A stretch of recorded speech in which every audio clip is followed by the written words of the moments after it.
जैसे कि वालिद वालदा का कुरान में ज़िक्र है और हदीसों में वलील अम्र है वो। और आज से 30 साल 40 साल पहले माँ बाप की मर्ज़ी से शादी होती।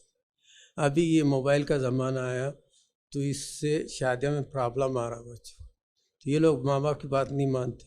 तो ये कहाँ तक सही है? पहले वाला सही है 40 साल पहले वाला, या मोबाइल वाला सही? भाई ने सवाल किया कि शादी के बारे में कि 40 साल पहले या जो 50 साल पहले मोबाइल का ज़माना नहीं था तब शादी होती थी माँ बाप की इजाज़त। अब मोबाइल के दौर में बच्चे अपनी शादी खुद कर ले रहे हैं या अपनी मनमानी कर रहे हैं, अपनी पसंद बता रहे हैं, तो वो दौर सही था या ये दौर सही है? देखिए, मैं इसमें ये कहूँगा, ना वो दौर सही था ना ये दौर सही है। जब तक के वो दौर में अगर शरीयत के मुताबिक हो रहा था और ये दौर में शरीयत के मुताबिक तो सही है। मिसाल, एक ज़माना गुजरा जैसे आपने कहा 40-50 साल पहले शादी करना बेटे को पसंद करके आते थे अब्बा, गलत। शरई एतबार से जिसकी शादी करना उसने देखना चाहिए था। तो वो ज़माने में भी कुछ ना कुछ प्रॉब्लम्स थे अपनी जगह कि लोग क्या कर रहे हैं, मैंने देखा हूँ, मैंने पसंद कर लिया, तुमको शादी करना ही है। ये बाद में किस्से सुनाते ना बड़े लोग, अरे भाई तुम्हारा ज़माना तुम वो देखने की बात कर रहे, मेरा ज़माना था अब्बा ने पसंद करके आ गए, हमें करना पड़ी। मैं बोल रहा था बताओ, लेकिन जब बाद में देखा तो पसंद नहीं आ गई। लेकिन नहीं आती तो सही तो वो भी नहीं। तो मैं ये कहना चाह रहा हूँ, हमको शरीयत के मुताबिक काम करना है, ज़माना कोई भी हो। और शरीयत इतनी एडवांस है, जब मोबाइल एज में आप बोले लोग खुद से शादी कर ले रहे, तो खुद से शादी करना खासतौर से लड़कियों का तो बिल्कुल गैर शरई है, शरीयत जायज़ नहीं है। लेकिन मैं ये बताता हूँ आपको, अगर शरीयत के मुताबिक हम करें, शरीयत इतनी एडवांस है, वो जितनी 1450 साल पहले एडवांस थी ना, उतनी आज भी और क़यामत तक मोस्ट एडवांस सिस्टम होगा। मैरिज का भी अगर ले लीजिए, आइए मिसाल देते हैं। नबी अकरम सल्लल्लाहु अलैहि वसल्लम का एक सहाबी आते हैं, कहते हैं अल्लाह के रसूल सल्लल्लाहु अलैहि वसल्लम मेरी शादी तय हो गई है। आपने कहा क्या उस लड़की को तूने देखा? तो कहा नहीं देखा। तो कहा देख, देखो, बताया जा रहा देखो, बाद में तुम कंप्लेन वगैरह नहीं करना, देख लो। उस जमाने में इतना एडवांस सिस्टम है। आज हमारे पास किसी को अगर रिश्ता तय भी होगा पक्का और बोले लड़के को बता दो, बोलते नहीं हमारे खानदान का सिस्टम नहीं है। तुम्हारा खानदान साहबा से उला है क्या? तुम्हारे पास साहबा से भी ज्यादा तरीके अच्छे हैं क्या? तुम बताना क्या चाह रहे हो? जब इस्लाम ने कहा देख सकता है देख सकता है।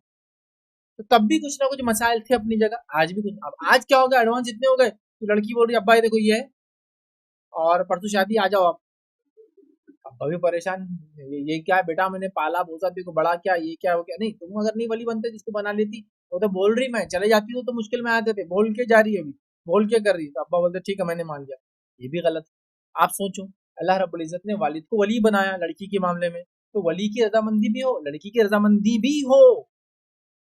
ठीक, ये भी एक मसला था पिछले जमाने में, लड़कियों से पूछा ही नहीं जाता था। लड़की को तो पता ही नहीं बेचारी को किससे शादी हो, लड़का तो भी पता चल गया तो कहीं से तो भी घुस के इधर से उधर से मालूमात निकाल लेता था। वो बेचारी लड़की को तो पता ही नहीं कि मिलने वाला जब दिखेगा तो आंखें सीधे दिखेंगे क्या, दोनों आंखें बीच में आ जाएंगी उसकी शादी के दिन। मतलब आंखें उसकी खराब है, महंगा है बेचारा वो, उसको पसंद नहीं है शादी। मैं नहीं कह रहा हूँ कि अल्लाह की मखलूक में कीड़े चुन रहा हूँ, लेकिन चॉइसेस होती है इंसान की, चॉइस पसंद और नापसंद। तो आप बताना चाहिए, तो देखने को नहीं मिलता। अब हालत ये होगी कि देखने को क्या, सब कुछ हो रहा, दिन रात चैट कर ले रहे फला, ये भी गलत। तो मैं कह रहा हूँ, वो जमाने में भी जो गलतियां थी जो शरीयत के खिलाफ थी उसको भी छोड़ने की जरूरत है। ये जमाने में भी जो शरीयत के गलत हो रहा उसको छोड़ने की जरूरत है, शरीयत पे आनी है। जैसा मिसाल देता, इस चीज को हम बहुत बुरा मानते हैं, लेकिन मैं मिसाल दे रहा हूँ सिर्फ समझने के लिए। मैं किसी बच्ची को बागी नहीं करना चाहता हूँ, औरतों को बागी नहीं बना रहा हूँ, ये मैं गलत बात नहीं कर रहा। एक खातून है या एक मर्द लड़का है, वो किसी लड़की को दीनी बुनियादों पर पसंद कर रहा है, क्योंकि हमारी हर चीज की बुनियाद दीन है, पसंद कर रहा है। वो आके अपने वालिद से कर अब्बा ये लड़की मुझे पसंद आती है, अगर इनके घर वाले राजी हो तो आप रिश्ता करेंगे। तो वो क्या बोल रहे हैं अब्बा उसको, ऐसा मारूंगा, ऐसा धोखे निकालूंगा बेटा, हड्डी का पानी तेरा निकाल दूंगा, ये कर दूंगा, फला कर दूंगा, दिल गुर्दा कलेजा तेरा, हिम्मत कैसे क्या बोलने का, मेरे बाप के 35 साल तक मैं खड़े नहीं रह सका, जाके उसके बाद गया तो शादी की उन्होंने 40 साल, तू होता कौन, फला है यो। अब आप उसको खुद बागी कर रहे हो। उसने आके रिस्पेक्टफुली कहा था अब्बा एक लड़की पसंद है, मैं शादी नहीं कर रहा उससे, मैं चाहता हूँ आप रिश्ता ले जाए। आपने इतना सुना दिया खरी खुद, सही था क्या ये? अब आप क्या करते बेटा, आपने मुझसे कहा, मैं इस पे गौर करता हूँ, इरादा तो था आपकी शादी करने का, आपने किसी लड़की को देखा है, उम्मीद है कि दीनी बुनियादों पे आपने पसंद की होंगी, हम कोशिश करते हैं। फिर अब्बा गए, अब्बा ने कोशिश की, अब्बा ने आके रिपोर्ट दी, बेटा वो जो लड़की आपने देखी उसके बारे में रिपोर्ट नेगेटिव आ रही है, तो आप क्या कीजिए, वो मत कीजिए, मैं दूसरी लड़कियां और देखता हूँ, आप दीनी लिहाज से जैसा आपने देखा था मैं कोशिश करता हूँ। ये म्यूचुअल अंडरस्टैंडिंग वाला है। फिर अब्बा बोल रहे कि दूसरी लड़की देखा, बेटा बोल रहा अब्बा आपने ये लड़की देखी लेकिन मुझे ये लड़की पसंद नहीं आती, जो भी उसका मयार था, जो भी उसकी बुनियादें थी, मैं उम्मीद करता हूँ दीनी थी और दीनी होना चाहिए। तो मामला हो गया, फिर दोनों मिलके जा रहे, ये है तरीका। अब हमारे पास क्या है, अब्बा बोल रहे देख मैं वहां जाने वाला हूं और तू मेरी नाक नहीं कटाएगा, तू वहीं करेंगा, ये जुल्म सरासर। देखिए वो उसकी पर्सनल चॉइस है, उसमें आप दखल नहीं दे सकते। यहाँ शरीयत एक बाउंड्रीज है ना हर चीज की, समझ। अब एक लड़की है, वो अपनी माँ से कह रही है कि वो जो लड़का है मुझे दीनदार दिखता है, अच्छा दिखता है, आप लोग अगर सोच रहे होंगे मेरी शादी का, देखिए हमारा रिश्ता भेज, ये ऑफर गलत है क्या उसका? मैं इसको गलत नहीं मानता। अगर आपकी लड़की समझदार है, बाशऊर है, समझदार है, उम्र हो चुकी है कि वो उस उम्र में के डिसीजन ले सकती है, एंड देन वो आके आपको बहुत अच्छे अंदाज से बोले कि वो देखिए ये नहीं करी मैं सब भागने वाली हूँ, मेरे को वही पसंद है, नहीं करे तो हाथ काट लेती, कल मैं लटक जाती ऊपर जाके जहर नहीं।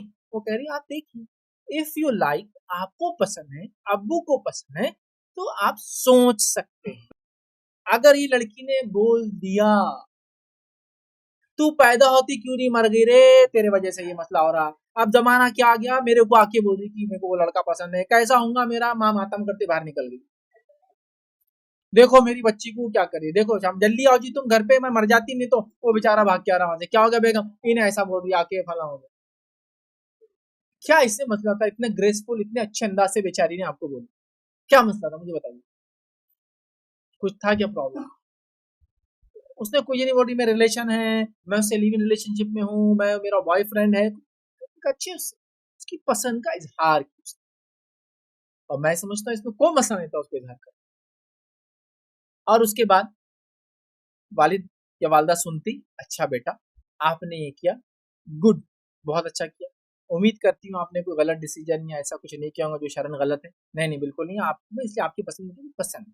फिर वो गए, देख क्या है, देखो बेटा रिपोर्ट निकाले अब्बा ने, लड़का सही नहीं, देखो बेटा अब्बा गए थे, रिपोर्ट निकाले, भाई ने निकाले, बहुत अच्छे लोग हैं, लेकिन वो बहुत मालदार है, पता नहीं वो हम जैसे लोगों से रिश्ता जोड़ेंगे, बट ठीक है हम रिश्ता भेजते हैं। ये थी आपकी पहल, तो तब भी ये नहीं हो रहा था, और आज तो भाग के कर लेते, दोनों गलत है। तो मैं कह रहा हूँ अगर 40 साल पहले भी शरिया बाउंड्रीज में था, शरी हदूद में था, शरी आज़ादियों के साथ था, तो गुड। नबी अकरम सल्लल्लाहु अलैहि वसल्लम के पास देखिए कैसी आज़ादियाँ थी लोगों को, एक खातून आती है कहती है अल्लाह के रसूल सल्लल्लाहु अलैहि वसल्लम, मैं एक लड़के को पसंद नहीं करती थी, मेरे वालिद ने मेरी जबरदस्ती शादी कर दी, नबी अकरम सल्लल्लाहु अलैहि वसल्लम फरमाते तेरी तलाक मैं अभी कर देता हूँ, करवा दी गई। दूसरी खातून आती कहती अल्लाह के रसूल सल्लल्लाहु अलैहि वसल्लम, मैं एक लड़के को पसंद नहीं करती, मेरे वालिद ने जबरदस्ती शादी करा दी, आपने कहा अभी तेरी तलाक करा देता हूँ, उसने कहा नहीं लेकिन अब मुझे वो पसंद आता है, तो कहा कंटिन्यू रखो वरना मैं तलाक करा देता, एक ही कराई। इतना ओपननेस है इस्लाम, लड़की को पसंद नहीं, शादी नहीं हो सकती, करा दी गई टूट सकती है, वक्त का खलीफा काजी तोड़ सकता है शादी, इतनी ओपननेस है यार, कितना आजाद भी नहीं है, क्यों फिर? तो हमें क्या करना है, इस्लामी उसूलों को लागू कर दो, जमाना कोई भी, मोबाइल का जमाना हो, ठीक है भाई, लेकिन ये तो गलत है जो आजकल हो रहा है, जो आपका खास सवाल था, वो कम से कम जो भी हो रहा था ग्रेसफुल मैनर था, अच्छा अंदाज था, उसमें अहसन तरीका था, कुछ चीजें थी गलत, लेकिन आज के जमाने में चीजें ज्यादा गलत है बनिंदर सही है, जिसमें ये हो रहा है कि लड़की लड़के से चैट कर रही है, बातचीत कर रही है, पता नहीं क्या क्या हो रहा है, फोटो शेयर की जा रही है, फला हो रहा है, घूमा साथ जा रहा, पिया साथ जा रहा, और उसके बाद लड़के वालदेन को जबरदस्ती करेंगे, करना ही पड़ेगा तुमको, इससे मजबूर कर रहे अपने वालदेन को, फिर बाद में परेशान हो रहे, ऐसा हो रहा वैसा हो रहा, फला हो रहा, ये हो रहा, ये ठीक नहीं है। अब जब मैं ऐसी बातें करता हूँ ना, क्योंकि आजकल तो जमाना सब लिव इन का चल रहा है, तो ऐसा लगता है मुल्ला कौन से जमाने का है यार, ये लोगों को पकड़ के जेलों में क्यों नहीं रखते, ये लोग दुनिया में दिखते क्या जंगलों में रहने वाले लोग है, ये बैरबरी के लोग ऐसा बोलते हैं, हम लोग ऐसा क्यों? तो बोले ये साथ रहने में क्या होता है मालूम, साथ रहने में सब कुछ मालूम हो जाता है एक दूसरे का, तो एक अच्छी जिंदगी, शादी के बाद वो झगड़े पंचायतें नहीं होती। Very good. इंडिया से आगे कौन है? अमेरिका, यूरोप तो बहुत आगे है ना, 2 बच्चे 3 बच्चों के बाद शादियां होती है उनकी, और 1 साल में तलाक, इतना पहचानने के बाद भी 1 साल में तलाक। अमेरिका में, यूरोप में कोई भी रहेगा तो आप पूछेंगे गर्लफ्रेंड है आपकी, तो बोलेंगे हाँ मेरी गर्लफ्रेंड है, ठीक। फिर वो बोलेंगे उसको बच्चे हैं, बोलेंगे हाँ मेरे को इससे बच्चे हैं, आपकी शादी, तो बोलेंगे शादी नहीं, वो सब सेकंड है, इसलिए बाप का नाम वहाँ ऑप्शन में होता है, आपके एडमिशन में, स्कूल फॉर्म से ऑप्शन में होता है, जेनेटिक फादर या सिंगल पेरेंटिंग लिखते हैं वो लोग, मतलब बाप नहीं है इसका, या अननोन है फादर उसका, मुझे नहीं पता, ये है उनके हालात। तो वो 2 बच्चे पैदा करने के बाद भी मैरिज करके 1 साल में मैरिज उनकी टूट जा रही, तो मैं कह रहा हूँ ये कौन सा तरीका, जो आप बोले मिलने से पहचान हो जाती, ये हो जाती, वो तो बच्चे पैदा कर चुके फिर भी मैरिज में साथ नहीं रह सके वो 1 साल, ऐसी तलाक। अब बताओ, और सिंगल पेरेंटिंग का बोझ क्या होता है आपको पता है? अरे ये मर्द तो निकल जाते हैं आसानी से जिंदगियों के साथ गुजार के औरतों के, लेकिन उस औरत से पूछो उसको क्या तकलीफ होती है जब कमा के उसको बच्चों को खिलाना पड़ता है, जो single parenting live in relationship में बच्चे रहते हैं, या मैरिज में, या फिर तलाक दे के चला जाता है। तलाक को बदनाम किया जा रहा, तलाक बदनाम हुई तो मैरिज सिस्टम बदनाम होगा, मैरिज सिस्टम बदनाम होगा तो लिव इन रिलेशनशिप को खुली छूट मिलेंगी। ये फायदेमंद चीज नहीं इंसानियत के लिए। हम जिस मुल्क में रहते हैं ना, हिंदुस्तान में, भारत में, इसकी एक सभ्यता है, इसकी एक परंपरा है, जिसमें बहुत सारी चीजें शर्म हया के लिहाज से बहुत अच्छी है, बहुत अच्छी याद रखिए कल्चर में, चाहे वो हिंदू हो चाहे सिख हो, कल्चर ही ऐसा है जिसमें बहुत सारी चीजें तहजीब याफ्ता है। इस्लाम खुद कहता है कि होना चाहिए, ऑलरेडी इसमें इंक्लूडेड है, उसको खत्म मत करो ये सब लाकर। नहीं, वो जान पहचान हो जाती है, अपनी चॉइस। क्या चॉइस? ये कोई चॉइस है कि एक इंसान, एक लड़का 10 लड़कियों के साथ जिंदगी गुजार रहा है और उस 10 में से एक की भी जिम्मेदारी उठाता नहीं हो जिंदगी के अंदर? कौन सी चॉइस? औरतों, तुम्हारा इस्तेमाल कर रहा है। जब ये अल्फाज आता कि लोग बोलते हैं गलत है, ये गलत बोल रहा है, ऐसा नहीं होता, होता है।